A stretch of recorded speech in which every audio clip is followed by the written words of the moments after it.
been so pissed off. Just in general, like, I think that's funny. All right. Got it. Welcome everyone to the ROONS MIZZ Arsenal chat. I'm ROONS. And I'm Miz. We come at you every Thursday to talk about all things Arsenal.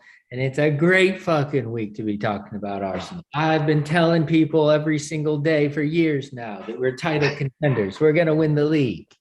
I think we have a chance now, after that huge emphatic Tottenham win, it's looking a little bit brighter. I guess we've been doom and gloom for a little bit on the cast, and I think finally we have something decent to talk about, I think. And the news only got better this week with our fellow, we're not gonna have to talk about him for 3 months. Like he's injured. Granit Xhaka on the medical table finally. Not that you don't wish an injury upon anybody, but I do wish that upon him. So he's out of our fucking team. Well, the question is, will the ROONS MIZZ Arsenal chat survive now that we focal point to focus on in Granit Xhaka? I had a friend over on Sunday to watch the match, actually, who's a newer friend. We met watching football a couple weeks ago, but he's a Tottenham supporter, and his boy is an Arsenal friend that was there. He was over on Sunday, and he's like, I need to listen to your podcast. He's like, I feel like it's mostly about Granit Xhaka. He's like, how much is it about Granit Xhaka? And I was like, honestly, like 50% probably. Too much time. Like we wasted. We're like, I'm tired of talking about this dude. So I am, and we're not going to have to talk about him. I'd say the one thing I will say about last week on Sunday, he was the poorest player on our team out of those 11. Agreed. And he didn't have the worst game. Like, I'm not going to try to make it seem like I don't want to pick out negatives in a game like that. I was pumped. I was excited. We played amazing. They balled. Finally it looked cohesive. Yeah, totally. But when I'm looking at it, I'm like, imagine if we had Lukonga there who can play more than one touch. Yeah, a little more positive, just in general. Yeah, or just have more options. It's gonna be great. We not only do we not get to see him now, like it's not even an option. So like we got our wish. Like no Bellerin in the team. No Granit Xhaka coming. Like Saturday's lineup, and Arteta has finally played the same fucking team. We've only been asking for the same starting 11 for like years now. Like now, I think that they look a little bit better.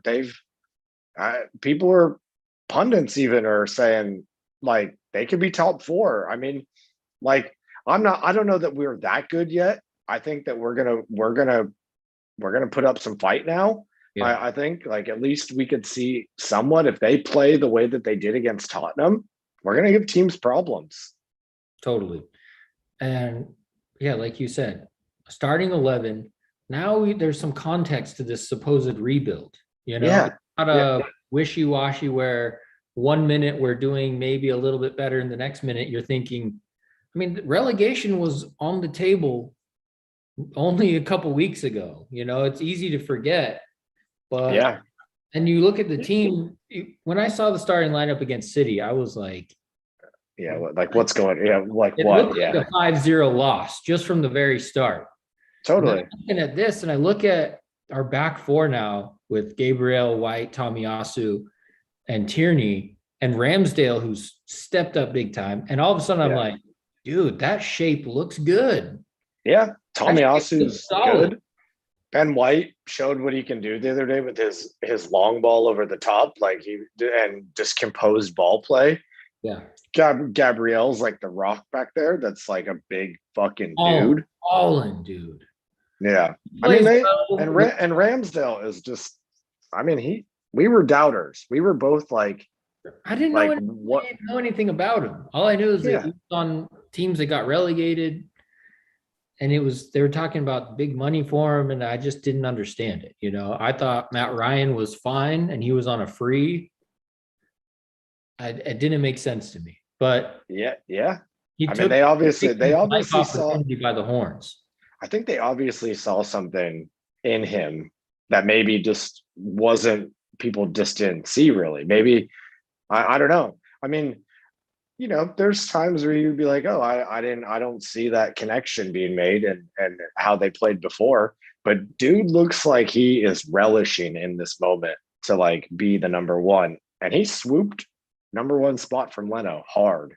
Like, I mean, and how long has it been since Leno was that keeper for a while, but it happened to be at a time when you never want your keeper to be your best player on the field. You know what I mean? yeah, And for a yeah. long time, it was like the only player that played well today was Leno. And it was like, it's hard because it's not a criticism against Leno. He did a great job, but he happened to be good when we were really bad. So Yeah, and he is like it's tough. Like when you actually like think about his performances, sometimes he is a little lackluster. He does kind of almost get caught in possession a lot, or comes out at the wrong time, or like I mean he'll make that brilliant save or here and there. I don't know. I mean, it's a tough one because he's not a bad keeper. I think he's just also like not into the system anymore. yeah. And something must have happened between them. And I don't know. I think looking at the team, they look like they're becoming more of a little bit team again, like they were before when we liked Arteta in the beginning. And maybe this bogey season last year, maybe he was like kind of trying to play people out of position and weird stuff so he could get some money to spend. Maybe it was like I don't know, like Agent Arteta. well, I mean, like, dude, like is this completely different? The last three performances are completely different than what's previously been going on. Well, we saw glimpses of it too last season, like that first half against Wolves, or the game against West Brom, or the game against Slavia Prague, where it was like, where's this team been? Yeah. Right. I hope, well, because we had two grind out wins and then we're on an upward 3-week trajectory, which is what you want to see. And we have a good run of games coming up. Like we have Brighton on Saturday. That's like a very winnable game. They should go into that match and like fucking smack them around a little bit. Keep building the confidence because they got like a nice little core right now. Like, I mean, just as a pure fan, I love Emile Smith-Rowe, Saka, and Odegaard. Those the way they played with no doubt in their demeanor, that was really surprising. Not super surprising, but like them being so young, you still think like they might be a little nervous or they might be a little shy or playing within themselves, and they were straight letting it flow. Yeah, and you see what they can do. I was amazed at Emile Smith-Rowe's pace, dude. When he's fast, flick out, and then he just started boom, and I was like, dude, he's fat. He's just so good on the ball, and like his goal is not an easy one to take, where the ball's kind of sliding across, and you just kind of guide it, and he really just guided the misdirection on there, and it's one of those things like he's really good. And Saka's goal, I mean, way to keep into it. Like he didn't give up. Like the ball bounced back, great. Like luckily for him. And hi, Claire. Who's your favorite Arsenal player? I don't have one. I could see Saka being it. What about Aubameyang? Aubameyang is a great one. He's my favorite. He scored a goal on Sunday too. Did you cheer? Yeah. And he slid on his knees. Pulled the Henri move with Henri in the stands. Right in front of the stands. He probably loved that. That goal was like, yes, I haven't seen a goal like that. He needed that for sure. Like against Tottenham and against like how it's just important for all of them to. We gave up a goal. I had a feeling we might in the second half. Tottenham always can bring something. Ramsdale had an amazing save. Like I mean, that second tip that he got off, he like readjusted midair, like was fully back and was like, Yeah. I mean, everyone played really solid. I thought that Tottenham played mysteriously very bad, but yeah, they were still, poor. like, it's still within them. You know, Kane can have a terrible game and still score 2 goals, you Right. know? Yeah. So I mean, it it's was not up to us. super rare for him to just like disappear for a little bit and then come back and haunt us. And Son, you know, Heung-min Son is always a threat, like in general. Sorry. No, I don't mind. I think it's funny that Claire's trying to hang out for it. Okay. Sorry about that. But No, you're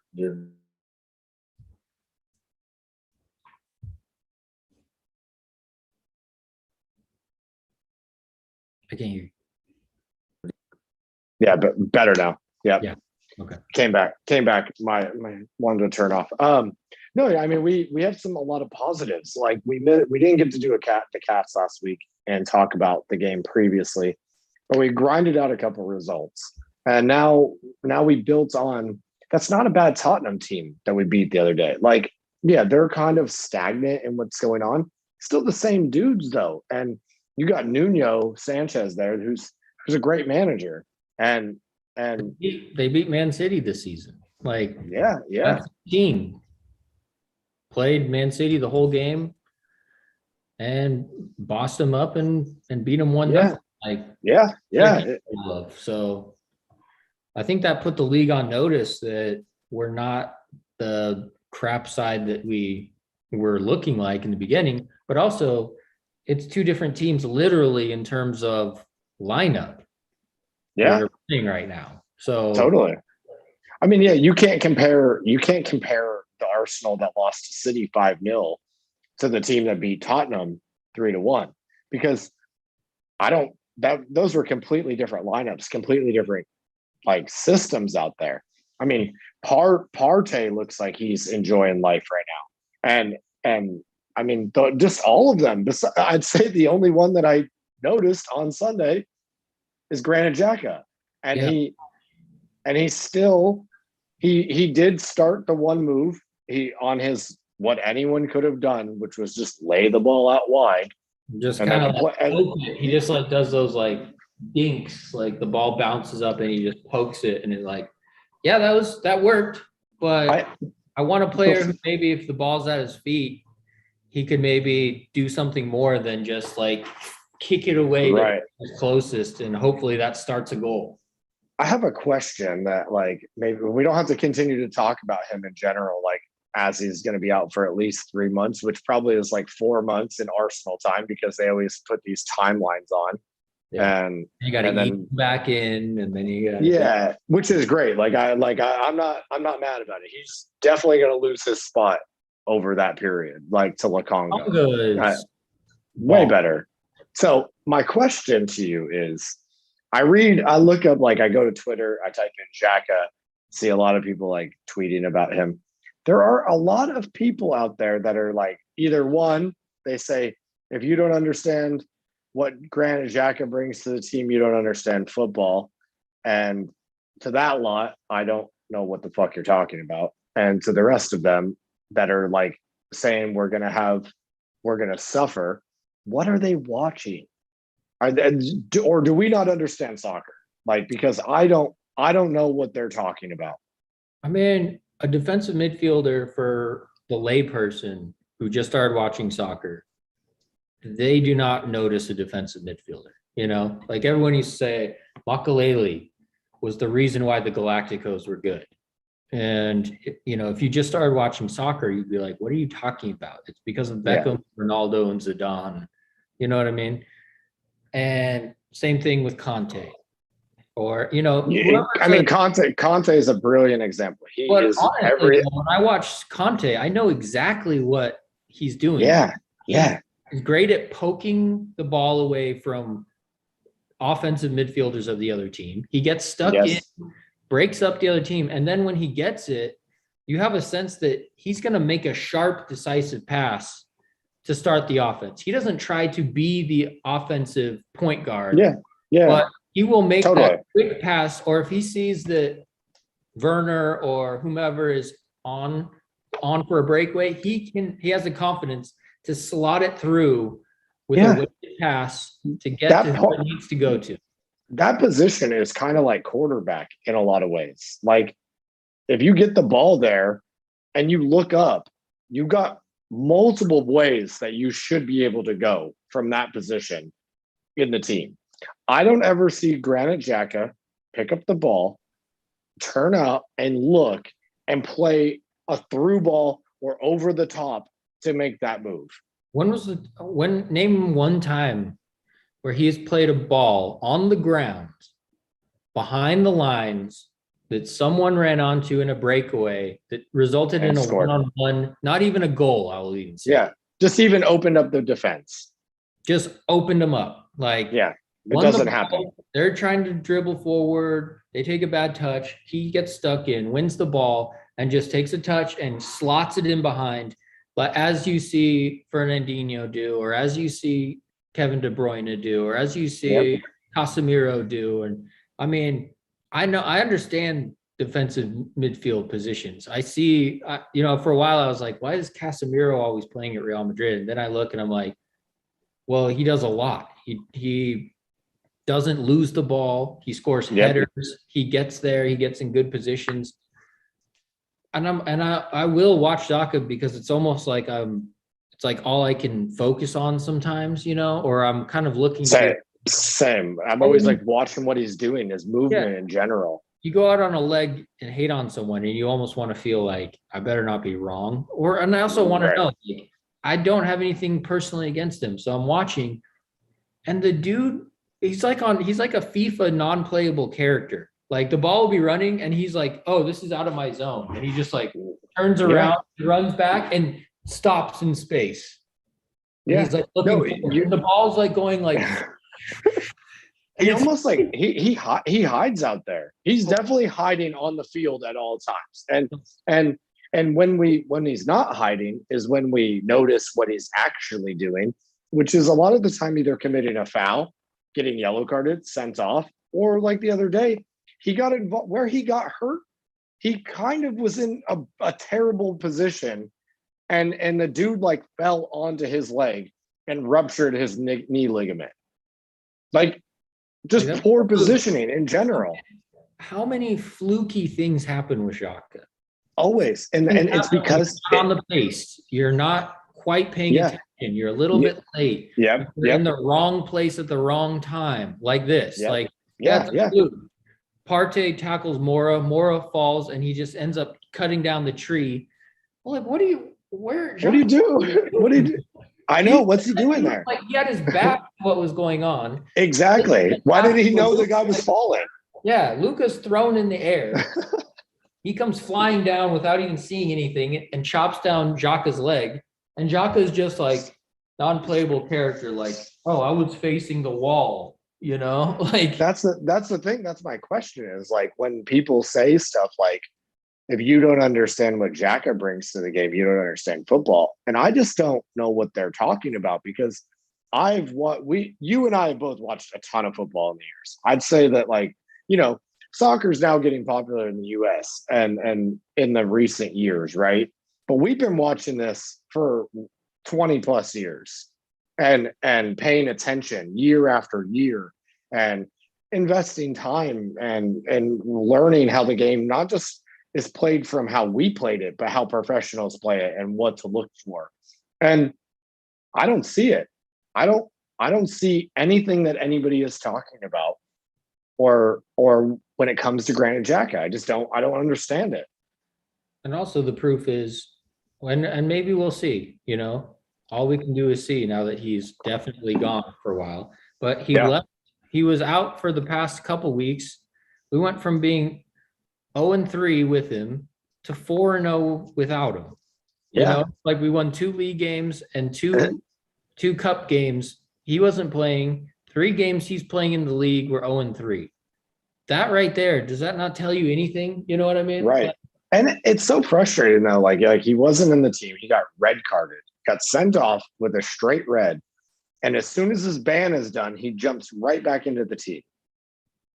I know. I mean, I would do, if I could have one sweepstakes, I would be like, meet Arteta. And I'd just be like, take me into the tactical room when you watch tape and let me ask questions. And, you go tell what you would do to your assistants and just let me ask a few questions. That's what my dream sweepstakes Arsenal win would be. Cause I'd be like, I think that's fair. Is like running into space here, but like, he's not marking anyone and he's not available for anyone. I get what they talk. I don't know. I don't get it. I guess they always talk about like his attitude and stuff, but like to me, his attitude is poor. Like he's like getting sent off for no reason in that game against City is just like you just gave up, man. You just buried the team. If you don't want to play, go ask him to sub you off and let someone else come on. Yeah. No, I think it's just the same old thing. If one person gets scapegoated or put out as the reason, then there's got to be people who are like, no, actually, he's really good. You know what I mean? Yeah. Well, the Aubameyang is crap. People have been, and I don't understand where the fan base doesn't have this uproar when Aubameyang gets hated on, because people are saying sell Aubameyang and people are saying he's not doing anything. He's garbage. He doesn't work hard. And it's like, what? Again, like, what are you watching? Because I'm watching him making a run and Xhaka can't fucking play him a ball to save his life. Right. I'm watching him make runs all game long and just getting frustrated as any forward would be because no one can get him the ball. And then you get him the ball and look what happens. And big games, when it counts, he's been there time and again, and yet people are so quick to throw him under the bus. And I don't see a whole group of people coming to his aid. You know what I mean? The way they support Xhaka. I know, I don't get it. And I was pulling up the fixture list because I wanted to see who we play next, because we have a good run of games. And I think without him, and I think the system that we have growing, I'm so happy that we don't have to talk about him and the mishaps in the games coming up, because I think we just, we've beaten him with a dead horse so much, like with a stick. And it's just, he is a drain on the team. I think that he fills a spot for Arteta right now as a leader, but I just hope that that's not a continued thing for a long time. Like, I hope that next summer we get rid of him and buy someone else, or Lokonga kind of moves in and takes a spot altogether. Well, the thing we've been saying for the past year and a half or so too, is like when you have a starting 11 and when you have a clear group of people who deserve to play and who are getting results and having the results dictate the reason why they play, then things start to answer themselves on their own. Yeah. The players that aren't up to snuff will be separated from the players because it's so cut and dry, and that's what we were missing since Wenger, was that you were having players out there who were kind of on reputation or on some past thing that they've done or potential, but that group was not, it wasn't clear in everyone's mind in the dressing room as, oh, I'm playing right now. Oh, okay. Yeah, sure. Cool. And then you look at teams like City and you're like, dude, if you're not right there, someone will be pushing your head down to get into the absolutely. Look, I watched the Champions League game of City this week against PSG, and Foden is behind Grealish now on that team on certain days, and like Foden is amazing. He didn't do anything. Not only did he not do anything wrong, but he almost did everything. Right. Last season, and he still isn't starting. Yeah. But that's just, that like, if you don't have it, you're not playing. Yeah. And it's very clear who has it and who doesn't. And mainly it's levels, but it's also mentality. It's how prepared they are and mental mental, and that shows because I think Xhaka doesn't have it mentally. That's the main thing. I think he's mentally conflicted and checked out. And in a lot of times he almost doesn't want to be there because the pressure is too much. And it shows. And now we'll see what it's like. And mainly, I think Lukonga's so tight. I just want to see him play. I want to see what happens with Partey and Lukonga as a partnership in that. Totally. Well, I think we're gonna see it now. I mean, because what is the other option? I mean, I could see him putting Niles in there sometimes. I could see him putting, I hope not El Neni, because that seems like a terrible mistake. If you have, like, really, there is only one clear choice, I think, when you look at the lineup now. It's like, it has to be Lukonga. What has he done since he's come? Almost been the best player. In our bad games, he was our best player, you know? Yeah, he's really talented. Solid. Yeah. And positive. Yeah, his range is like, oh, he can juke someone if he needs to, or he can like make the right choice to get out of trouble and then make it pass. And then he looks up and he looks for things that are going on. Yeah, like Partey does. Like, I don't want to mess up. Here. Yeah. Okay, you got it. I didn't mess up. Good. I'm going back into my spot. He does. He looks terrified. You know, when you're out there on the field and you feel like out of pace, you're like, oh, if I just get the ball, I just need to get rid of it. Like, I'm not trying to hold on to the ball today. I'm going to lose. Like, you just, or maybe your touch isn't great that day or whatever. He looks like that all the time. Like I get the ball. Fuck, I need to turn and get rid of the ball now immediately.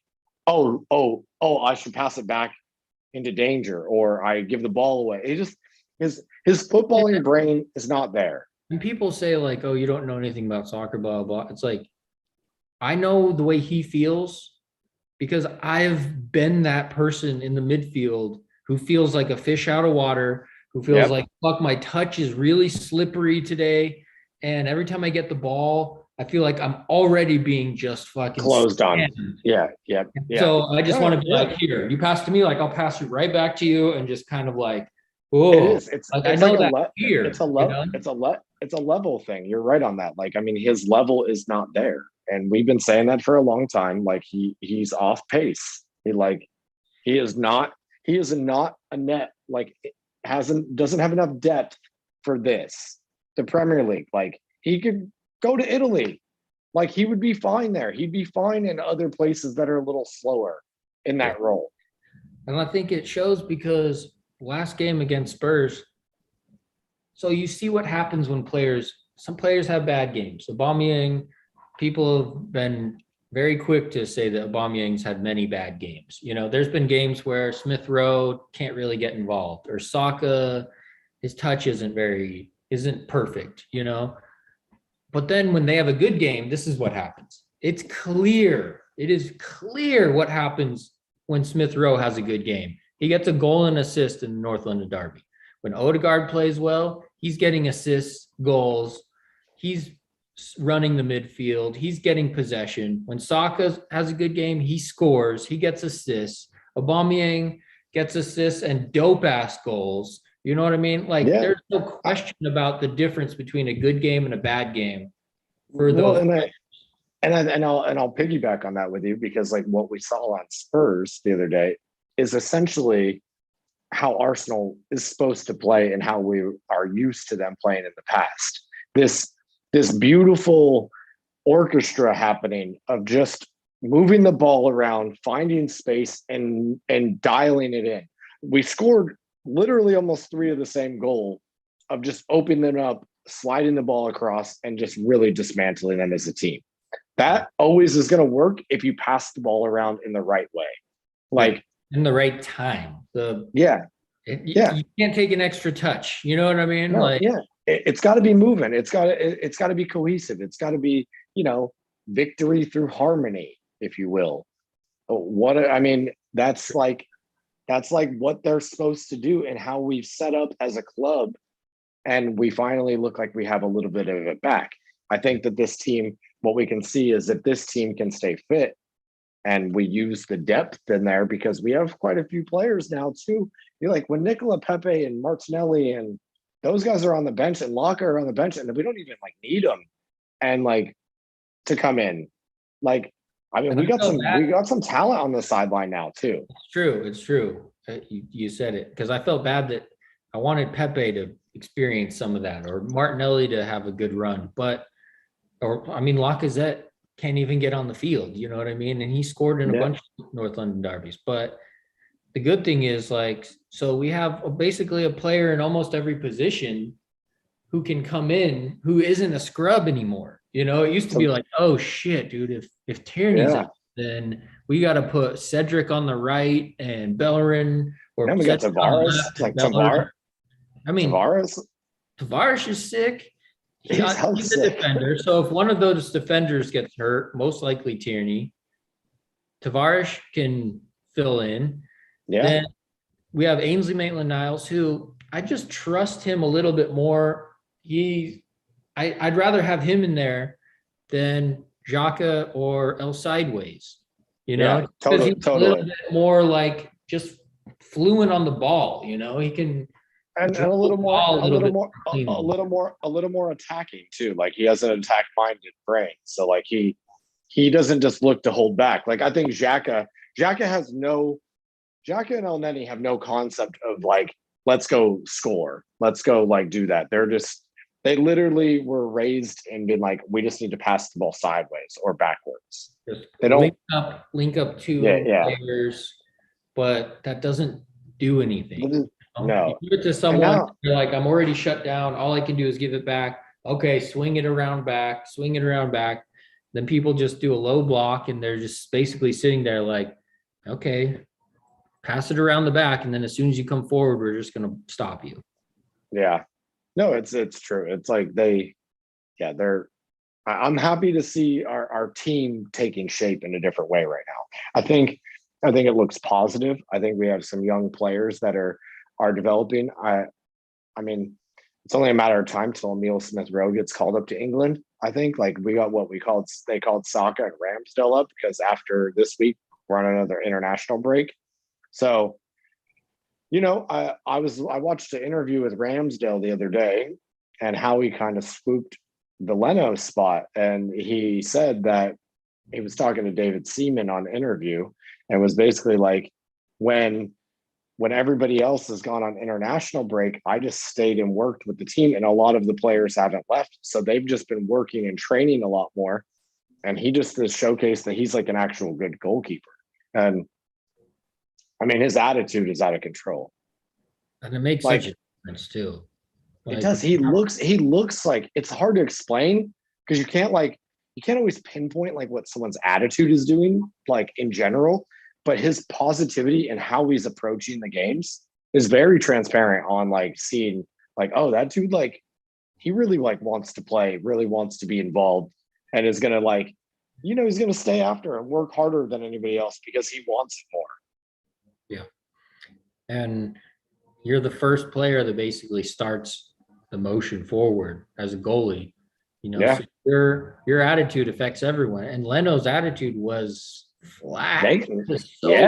Negative for so long. And that's like, okay, the ball rolls to me. Okay, I gotta wait for it. Okay, now I gotta push the momentum. But when it's like boom and fast, you're like, okay, bing, bing, bing. And it just like picks up speed, you know? Yeah.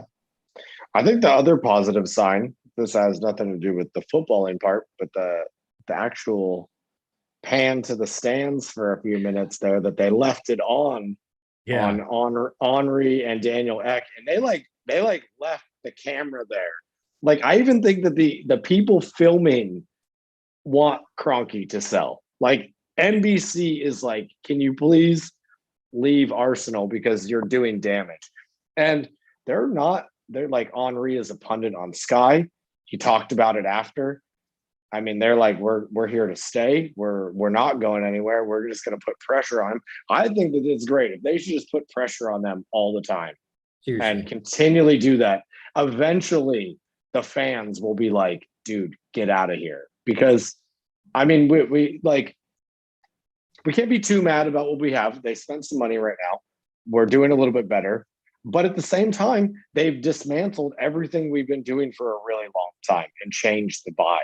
And we're in this position because of how they've mismanaged the club on everything they've been doing. It's true. And, it's like we have a good game like this and it's easy to just think that everything is solved, and I Yeah. don't want to be negative on the game because the game was great and that's what we want to see. But when you look at even going back to Wenger,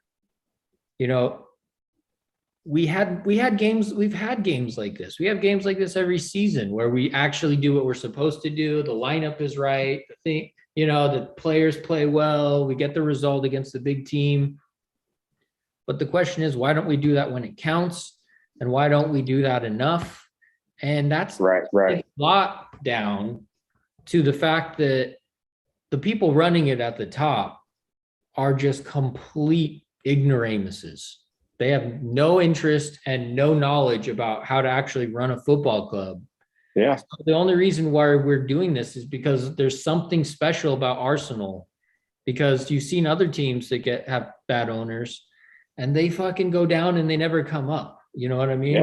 Yeah. And if we would have had a little bit better transfer smartness and a little bit better morale and focus in the squad, then we would have won the league when Leicester won the league. We would have won cups. We would have, you know what I mean? Like we've missed out on so many things. And well, I mean, we've fallen from grace, essentially. We are no longer in Europe. We're now trying to make up for it, like with buying stuff, but they've completely ruined what we had going. I mean, it didn't have to be this way after Wenger. It like we could have moved on after Wenger with another top manager and had a team in place that was doing fine. But the thing is what we touched on many times is ever since 2006, whenever the Emirates stuff started, and Kroenke has slowly increased his shares all the way up until 2012 when he bought it all the way and has owned it outright since then. We are worse. We're worse off as a team. People even just feel bad for us. That's undeniable. You know what I mean? You one can't. Game against Tottenham, one game against Chelsea, one game against Man City. Even if we beat Barcelona or Real Madrid, it's not going to change the fact that for years since Kroenke took over, we have dropped from a top 1-2 team to a top 4 team to a top 10 team. Yeah, 10th. That is what it is. The last couple of seasons, we're not even in the fold. Not even close. I mean, and so I just love that they were filming them showing. They were really just showing Thierry Henry and Daniel Ek, and I don't know. That's a good sign for the club. I don't know. I love that they just stayed on them for so long, though. It really was almost a statement from the cameraman as well. Look, who's here trying to make a change. And you have to say, if they get their opportunity to own it, we're going to be in better hands. You have our best player of all time and top goal scorer who loves the club dearly, trying to be involved in the ownership. They are going to make it better. Yeah, somehow that has to be better than the person who got Mustafi and Xhaka and let Ozil walk for free and he doesn't even come. He doesn't come to the. When was the last time he was there in general? He never goes to all the games. I mean, Roman Abramovich, all the criticism he can take, whatever. He is there week in and week out watching Chelsea. It's pretty rare that he misses home games. Yeah. He's a fan. He's involved, and he's also if there's a good player, I want that player. Yeah. Because he likes the sport. He actually likes the sport. He follows the sport. And I think, I bet you I'd be willing to wager that Stan Kroenke doesn't know when we have games sometimes. Yeah. Why should he? What difference does it make? No. He's all about cash and checks and stuff. He's not concerned about what the football team's doing. And even, the spending and the signings have been good. this season, and we somehow spent a shit ton of money. But also, again, it's like, I don't know where this money came from. Yeah. If we would have spent that money, we could have spent less money earlier, far less money earlier, and we would have been 10 times better. You know what I mean? Yeah. There were times Totally. when we wanted Kareem Benzema. Yeah, many times we've Not gone stop for Kareem. being a good player for Real Madrid for the Yeah. past 10 seasons, and we wanted him in like 2015. Could you imagine if we had Kareem Benzema for the past 5 or 6 years, or him playing with Ozil and Sanchez? It's like the things that we did and missed out on, you can't even really tell what would have happened by now. You know, Well, even I mean, like last couple of seasons, if we still had Alexis, can you imagine Alexis working with some of these guys right now? Like, totally. And look at in typical Arsenal fashion, like Alexis Sanchez is a perfect example. He's left now. He is now not as good as he was anywhere he's gone since. yeah, Like it ruins people sometimes though. Like I think people go to Arsenal. Arsenal is not a club that you just like. One thing I think about it is it's special. It's not just one of those clubs that you go to like in between. You're not usually going there to like, hey, I'm gonna try to prove yourself and then get sold on to a bigger club. No, it is a place to go to. It's that you like your destination. You know, if it you is, get yeah. there, that's your destination that you've already Exactly. worked your way up. And then sometimes when that falls apart, I think it does damage like a relationship would, like mentally to people. Like the fact that Sanchez went to United and another big team and then just didn't really do anything. Like then he like fucks off and goes somewhere else. And really, like I saw something today, he's available for free in January. And he should have retired at Arsenal as an Arsenal legend. Yeah, because he balled for us. And It's forgotten so good. Now. Yeah. It's forgotten now, and he went to Man U, and it ended like crap. You know, it did. Same with Van Persie. Like in general, like Van Persie at least won the league there, but like his whole tenureship at Arsenal is tainted now because of how they managed the situation. Yeah, and here's a dude who Van Persie at least said he wanted to stay. You know, he did. He said the club asked him to leave, and they sold him without him knowing. He was like, which I believe. Yeah, I believe. I can't forgive Kroenke ever for shit like that.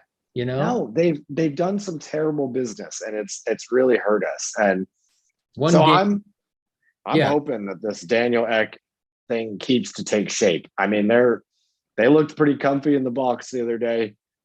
I think if they're there enough and they influence over time, the public consciousness, I feel like the pressure is they're gonna feel tired about hearing about it, or they're gonna, something is gonna bother them and they're gonna slip, and then that's how something's gonna happen. When you have one of the best football players of all time, not just at Arsenal, of all time, as a pundit on Sky Sports, on a main footballing program that was on the other day, saying we're trying to buy the club and we're not going anywhere, and I'm involved and he's very serious. I mean, that people are paying attention.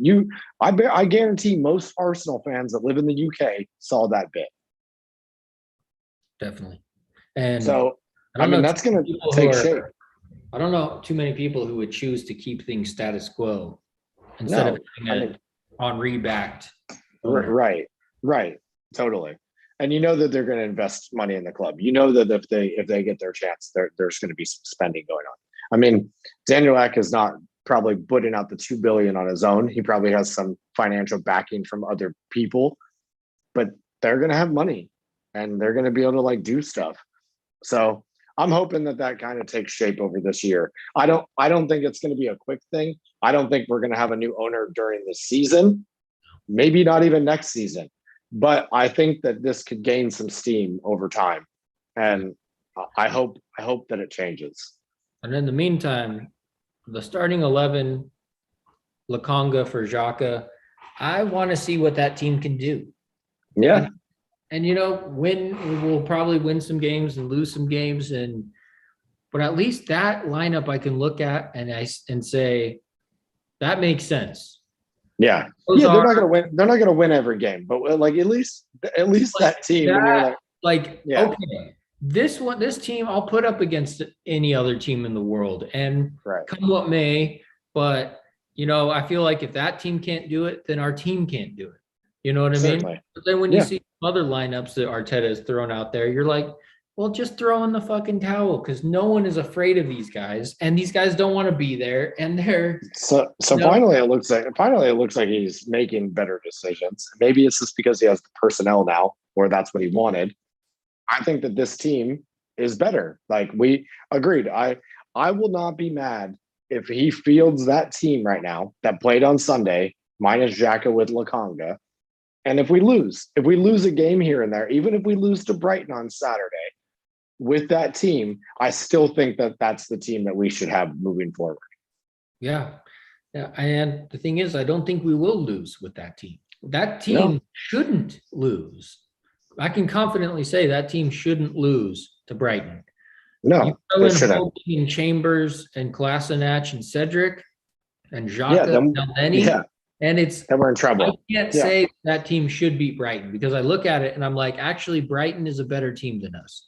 And there were times last year where it's like Aston Villa was a better team than us, and Brighton was a better team. Which we play them just next. Actually, the fixture list for us is not bad. We play Palace after. We have Brighton on Saturday, then we have a 2-week break because of the international break, and we have the Monday game coming back. So they actually have quite a bit of time till that next game. But then they did a weird scheduling thing. We have a game on Monday, and then we have a Friday game that same week against Villa. I'm not sure why they did that. That seems weird, scheduling wise. And then Leeds in the Cup, then Leicester in the league, Watford, Liverpool. I mean, all the way up until Liverpool and even Leicester, we have some winnable games there that they need to pick up points, and they need to build some confidence. Yeah. And that's the run of games that will show that if we're confident or not. And I think a team like Tottenham, it shows, okay, we can do it. But now they have to really believe. They have to go out onto the field already believing and play with that confidence. And that's the step that they need to take. But it was encouraging to see like Saka and Smith Rowe and Odegaard being like, oh, they're taking that step. They're filling that space. They're stepping up. They are not waiting anymore for their potential to kind of just happen and fall in their lap. They're taking the game by the neck. And this run of games, they're all winnable. They're all losable. Aston Villa is still really tough. Leeds will be tough, right? Yeah, Leeds in the Carabao Cup. That's going to be a hard game. But these are the kind of games that you prove to yourself, no, we are the best. We are a better team. And they're the games that ultimately will get you top 4, win you the league, because, against the top 4, the top 6, a lot of those teams have bad records against each other. Yeah, they do. Yeah. Those aren't the games that win you the league. The ones that win you the league are when you lose to Crystal Palace 3-0 at the end of the season.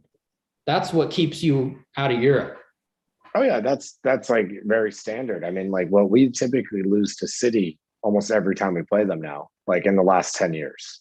Like ever since Adebayor ran the full field.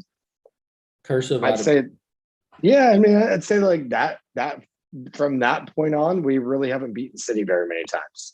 Maybe a couple. In the FA so Cup. Like, it's not as common. So I mean, you're right. Like we have to pick up points in all of these like smaller games that like matter. Like we shouldn't have lost to fucking Brentford on the first day. Yeah. Like that was a game, like I'd be fine with the other 2 losses of Chelsea and City, because we're just way off pace, especially at the beginning of the season. Now, I would like to play Chelsea. I would like to see what that game's kind of like. I know that we're still going to be off pace a little bit in comparison, but maybe we put up a fight. Yeah. But it's just that feeling of like when you field a team like the one against Brentford or City, it's like man, you guys aren't even serious, and it's hard to get up in the morning, all To watch excited it. on a new game.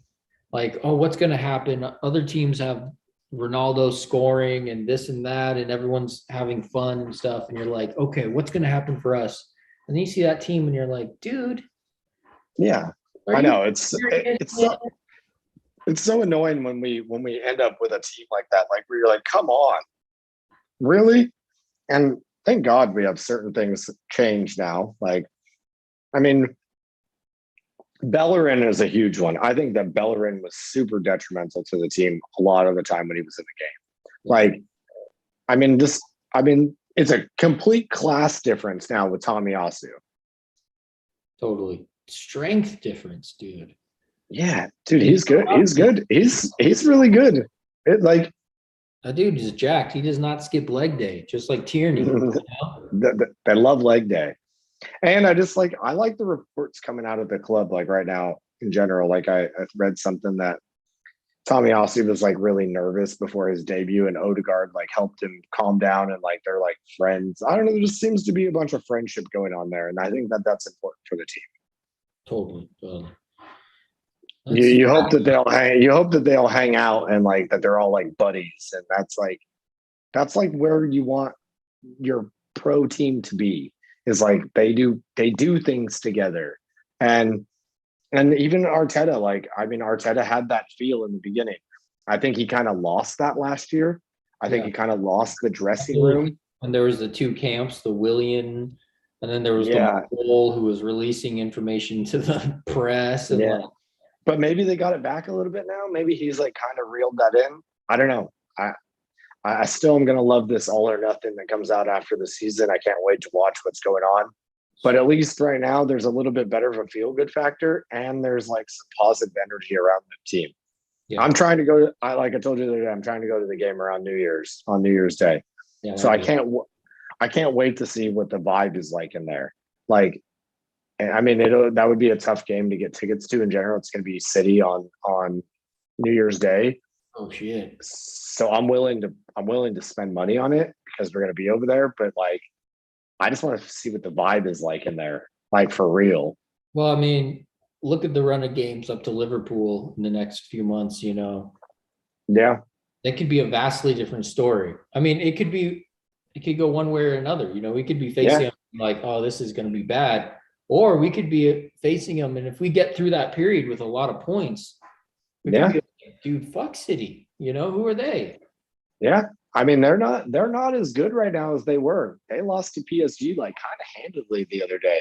They kind of got worked too. Style is just stale, if you ask me, man. Like, it's very good. It's very, very correct. It's very. I think what we just see, Rick, right? Doesn't like style like Mourinho's style gets phased out at some point until someone else comes along with something new. And I think Guardiola, unless he tweaks it, is eventually going to get found out on all of the way that they keep doing things. Like, there is a way to break that down. I don't have the answer to it. I'm not a professional manager, but like, I think there's ways to beat them. Like, I mean, PSG kind of worked them the other day. No, I mean, it's like when Liverpool gained dominance and won the league, they showed how you can beat City, but it's like Federer against Djokovic, sometimes you're looking at Djokovic and you're like, there's nowhere, there's no space. He doesn't get, you can't hit winners against him. There's like, how are you going to beat him if you can't even if you can't get a winner, how are you going to get a set, let alone 3 sets? But then like Federer is like, you hit aces, you hit 1-2s, you hit winner for early, and you do it, you don't miss, you attack.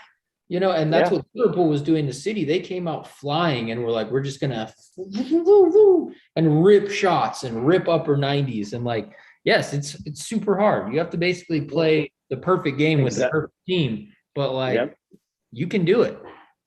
Yeah. And we can be that team. And I think once Guardiola moves on from City, they're going to struggle after. Yeah.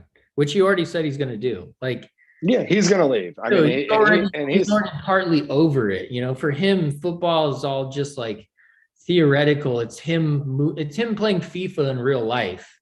And Yeah, after he totally, beat the game totally. enough times, he's like, all right, I'm ready for a new game, you know. Yeah, yeah. Playing He said he wants to manage in South America instead. So like I mean, I think he's just one of those managers that wants to get the like all the different titles from everywhere. Like, Yeah. I mean, he'll go down and he'll win something in wherever. in And Copa then America or yeah, he'll win all those things down there, of course. But who's playing down there? Like for real, besides the players like beginning their career in Argentina and Brazil. It's not a destination to end up. The best players are in Europe in general. That's where people are at. And Yeah. And also, so, it I just mean, looks like there's something joyless about City. You know what I mean? Like, how are you going to go and say like, yeah, I'm going to leave and my contract's up, like whatever, you know? yeah, Like, yeah. just don't even I say mean, that shit. You know what I mean? they are just kind of like the newer Chelsea, aren't they? Yeah, at least Chelsea had Like, kind of a bad boy image, you know, like with Mourinho and everything, and they were assholes. They're still assholes, but like they have some personality. City was just kind of like, we're just gonna buy all the best players. yeah, I mean, and they're trying to like take over Manchester as just like the top club. But that's like a hard feat to do against even like a United who's been there like at the top for a really, really long time. And I don't know, I agree. I'm gunning hard to get those tickets. So any Arsenal fans out there that have watched this and DM me about how to get I signed up to get, you know, I know we have some connections, like Alan's their ticket holder. So he said he should be able to get us tickets, but I might try to buy like right now, if you become a member, you can like shop online for tickets. Like kind of a lot of tickets more than normal. Like you can buy them in the club level, I think at all times. They're just like $300 a ticket, but that's fine. I don't go to guns very often. I don't live there. Just I will these- spend I would spend $500 on a ticket probably to go see that game. Like Yeah. that's like I would. yeah, to sit in the Because club stands, that game. yeah, dude, it would just be like on the sideline. I've been looking like at where I want to sit there because I went to the Emirates before. I've been to one Premier League game there, and it was against Pompey, Portsmouth in 2006, and we were like high up on the back left side of the goal, and it was great. Like you could see really well, but I want to be closer. I want to be in a better area. Like I just want to be able to see the field more. So That'll be tight. And it's a crucial time of the season too, you know, like it is. January, the season's won in December and January, because if you can survive, Totally. you know, or if I you mean, can with this, somehow gain momentum during that period, then you think that we could get a Europe spot this year with this team? with that 11 and Lakanga, yes, flat out, yes. I think so too. I think they could get in there. That team right there should beat Manchester United 2-3-0. Like we should Yeah, no, put them away, beat the shit out of them. United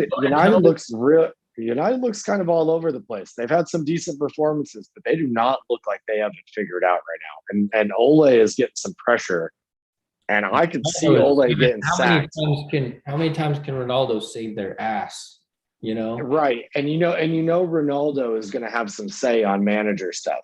And right now, like for Ed Woodward bringing in Ronaldo, if Ronaldo is like, yo, man, like Ole out. Dude's got to go. I think Ole could get sacked this season if they're not doing well. Yeah. If they're doing well enough, but they're not quite there, I could see them bringing in a manager that could get them over the line a little bit too. Yeah. I mean, that's the danger about getting all the players that you want and getting players like Ronaldo. He makes everyone in danger, you know? Totally. I mean, Ole is not safe right now. I mean, I have a friend that I play with weekly. It's a big United supporter.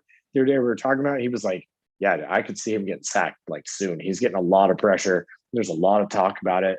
And you know that like he's been given, he's been given a pretty good squad, and they've consistently spent, and they spend at the right time. It doesn't always work out, but like if we would have done, I feel like if we would have been like Man U and spent the way and the time and getting big players like when they're hot, I feel like we would have won 2 more leagues. Yeah. I mean, Just- we've just been so off pace of that for so long now. Yeah. Like, It's unbelievable. I mean, Pogba, Lukaku, I mean, players just Sancho, we wouldn't even contend for. Totally. They've Totally. been getting those players for a long time. Like, imagine if we had gotten Di Maria when they got Di Maria.